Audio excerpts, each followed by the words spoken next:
Salaaleen agariidhaan jaallatee kan of keessa dhokseem, of keessatti kan qabachaa tureem, gaaffii hawaasummaa, mirga fayyadamummaa diinagdeem, walqixxummaa siyaasaa fi gaaffii ofiin of bulchuu inni qabatee gaafateen abdii godhatanii tureem.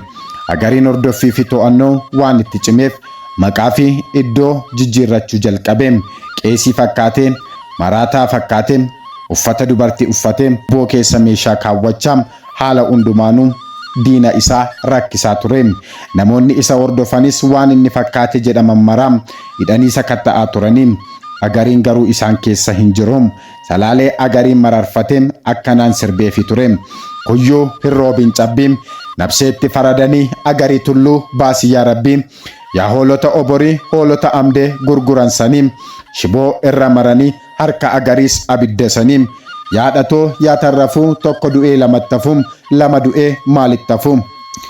Agarii tulluu jimaa tullum, hirkoo tulluu namni dagatum, lafti fannoo isaanii dagamin dagatum. Kuullee dhalee iyyan daaqqoo gara boodam, siifannabeem lafa abbaakoo kan nalootam.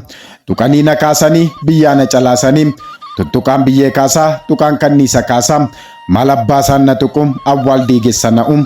Nan deema naa bariitem nan bula yoonaa dhiitem, halkan ka'een boo'aa namni bultiin miitem. Kuullee dhalee iyyan daaqqoo gara boodam, siifannabeem lafa abbaakoo kan dhalootam.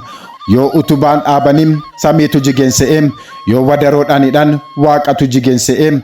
Agarii yaa agarii edaa guyyaa kee ga'eem, salaalee cidha ba'een.